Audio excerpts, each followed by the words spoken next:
Hey guys, my name is Ryan and welcome to HitScan. We've spoken a lot recently about the idea of dive coming back in some capacity. Spoke to Custer and Yeatle, and we're speaking to Yeatle again in this video, but more specifically just how to play Wrecking Ball at the moment, how to be as good on the hero as possible, why you play him and not Deva, just dive tanks in general, but how you can be a better teammate and not, just one trick ball, really frustrate everybody on your team, that kind of stuff. Definitely check Yeatle out on Twitch, all of his details are below, and let's get started. What does Wrecking Ball bring to a team at the moment? Because I feel like you can't play Winston in that position because Winston gets punished too easily. Is it just the fact that Wrecking Ball is such a better hero to get in and out of situations that he's now suddenly a lot better than he was?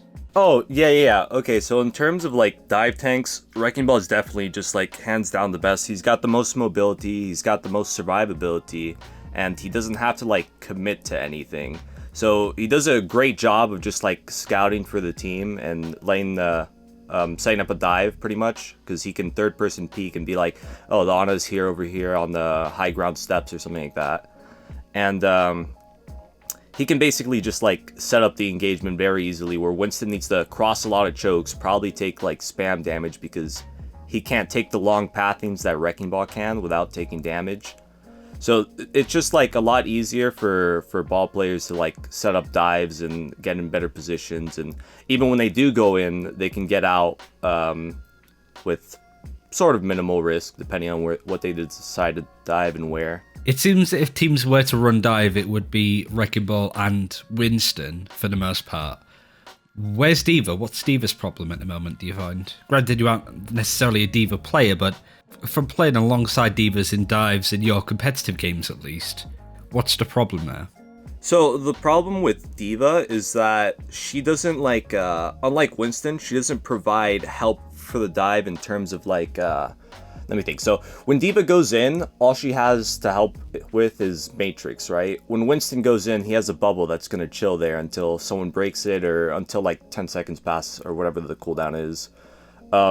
So overall, Winston just provides that net, which not only isolates whoever's getting dove, but also protects the divers. Deva's kind of a liability because once she's in, she doesn't have a barrier that's going to protect her. After that Matrix is gone, she's pretty much gone. So she's a little bit too much of a liability, I feel over Winston. Wrecking Ball has minimal risk. So if Winston didn't want to commit to the dive, he can kind of just jump up somewhere and drop the bubble, or run past it. But Deva, like I said, when she's in there, she's stuck. Again, another question I've been asking around is, if you look at the supports, you can run effectively any support combination and have a huge amount of success with it. Even stuff like Lucian Zenyatta, which is probably the lowest healing output, is still used in stuff like dive. And you could run Moira, Mercy, as you mentioned. You could run Anna Baptiste if you really wanted. It might not be as good because you want the pharmacy, but why can you have that flexibility with supports but not tanks? Why does tanks feel so much more awkward, especially when you throw a Wrecking Ball into the mix? I think it's just because right now, some tanks are just infinitely better than other ones. I'm not sure how else to say that. At one point. So it's not the idea of the tanks leading the line almost, and they almost feel like a team is structured by what tanks that you were playing, right? Goats, as an example, Hog Hook. It seems that a lot of the synergy and emphasis on the team comp comes from the tanks. You just think that it's just some tanks are stronger than others, and I guess it's more easier to exploit powerful stuff like that. Yeah, so there was a point in time with the old patch composition where Sigma released, but people were still trying to run Arisa Deva for the rushdown comp, where you just run over the enemy team with Reaper and Mei.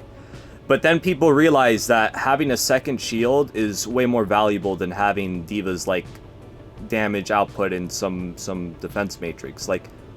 Sigma just has the second shield, he has the kind of the matrix, and he has a rock ability, so he just does way more than Deva does, and that's a similar, his ultimate as well. It's a free force out a support ultimate, or just kill everybody. So Yeah, he's just like infinitely better than the other tanks. Well, what's the other alternative? Roadhog? He doesn't have a shield. Has an 8-second cooldown on the hook. That's all he's good for, and that's it. And then Zarya, Arisa. I don't know. If you are, let's say, in inverted commas, a good tank player that wants to do what's best for the team, and your other tank locks in Wrecking Ball, sort of expected to go off and do his own thing out of sheer boredom because it's fun, because they just want to improve on that tank, right? What do you do?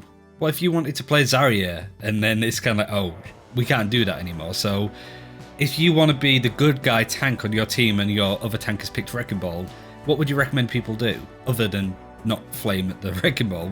Which, that's just my experience in my games, and I'm sure a lot of people have the similar thing, right? So it's 110% Arisa jail for you. That's unfortunately, man, she's just the best tank. She's the reason why we've had these metas. So it's definitely, you lock in the Arisa and you just maybe try to pull combo with your ball slams.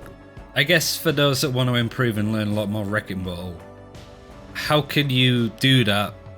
Avoid the mistakes that generally people make, but also try and be a good teammate. What would you recommend to people, or somebody that played Wrecking Ball back before Roll-Lock was even a thing, before he was even considered a decent option? So what advice would you have for those that have decided that now is the time to pick up Ball in order to play and learn him, because he's a lot more fun, tank queues are pretty much instant nowadays, and he's not terrible. So what's your advice for those that want to play more without getting mass reported? Definitely, you have to play him a lot. Like grappling and stuff, there's a lot of mechanical skill that's in it that you're not just gonna like get good at Wrecking Ball within like 10 hours of playtime. It's definitely a playing a lot, but more importantly, like actively try to be the central shot caller in your team. Like try to set up the plays, tell them where you want to take a fight, etc., because Wrecking Ball is very like team dependent. You can't just go off and flank in the back line all game, because what's going to happen is you're going to go to the back line and then they're all just going to push in on your team and cap the point, get a wipe because it's 5v6. So shot call a lot, set up the plays. Imagine your pile drivers to pull. We're going to pull Hanzo, we're going to pull Deva bomb, etc. Be a shot caller. So let's say, because we've been sort of playing with the idea, a Christmas patch comes out and Arisa's just deleted from the game. What comes out on top after that? What's the Game of Thrones for tanks? Oh man, that's a good question. I didn't think about that. I don't even know where to start. Arisa gets nerfed. What would come next? We'd probably have... Because Reinhardt seems really good right now. Yeah, Reinhardt is way better. So on King's Row, Ryan Zarya, baby, you know it's coming back. No, actually, there's still Sigma in the game. Sorry. Ryan Sigma. We're going to have Ryan Sigma, same kind of rushdown comp I was talking about, more or less. And maybe, definitely dive on Koth maps. Like, I'd say, yeah, mostly dive. It doesn't feel like it feels weird to sort of put a lot of emphasis on Arisa being super strong. Yet if she was removed from the game to an extent, we would still have similar compositions to what's been run now. Yeah. Does that show a bigger problem overall, do you think? I think it's just like a comfort thing. Like for a while, people aren't going to know what to just jump onto. So they're just going to be like, okay, well, this also worked in the last patch. So let's just do that for a bit until things settle down and we figure out what's better. So for a good while, we're just going to run familiar comps for sure. But yeah, I think that's kind of what happens. If Arisa gets nerfed, it's definitely going to be some dive on Koth. It's Ryan Zarya classic on King's Row. And what else do we got? Not sure. I guess finally going into sort of new year and potential new metas and stuff, or maybe the same patch for quite some time. What are your hot takes on stuff that's going to happen in the future based on this patch? Do you think any surprising heroes are going to come back in a way? Do you think, because it still feels that there's a lot to work out still. So I wondered what your perspective was on that, and anything that you think could happen that you wanted to say in case it did happen, and then you could look really smart and like 9,000 IQ. Yeah. So, I mean, I feel like what we have right now is kind of going to be what we're going to have for a while with the Zen BAP, and there would be rush comps on some maps, and then the dive with like, I think, Monkey Ball or Monkey Diva sometimes. I mean, not Monkey Diva, Ball Diva sometimes. Dive with Sombra on like Koth maps. I think that'll happen a lot. But one hero that I saw in the patch and I was like, ah, no, this is gonna be bad. Torb. I feel like Torb's on the hard comeback. Nobody knows yet, but Torb's gonna be slain out here. Why is that? So you got the armor buff, right? You got the overload, whatever it's called. That cooldown got buffed. But the reason why Torb fell off, like if you think back for a second, we had Arisa Hog after Goach. It was like Clockwork Vendetta comp, I think, and that had Torb in it. So what happened was then Sigma came out, so we had double shield, and shields were just too good. Torb couldn't mess with it. But now all the shields just got Thanos in half, and Torb got buffed. I don't know, man. I think Torb's coming back just based off of that. But yeah, that's definitely like in his favor. He wins a free 1v1 with his overload and the armor buff again. Like it makes it so he doesn't get one clip by Tracer or something of that sense. And also Brig. I think Brig's really, really good, but nobody probably won't get utilized for a while. I think Brig's insane right now. I think she was insane before, but nobody knew it. Like, if you look at NA support, top 5 is just Violet. One person on 5 ult accounts, locking in Brig. But you of all people know that just, you know, you yourself on Wrecking Ball, it doesn't necessarily mean that Wrecking Ball is a completely overpowered hero. It just means that you yourself are very good at it. Is that just Violet being very good at Brigitte? Because she is very good at Brigitte. Violet is definitely very good at Brigitte. But I think one of the main things is that, like, people are just so used to, like, Lucio babysitting them for rotations and whatnot.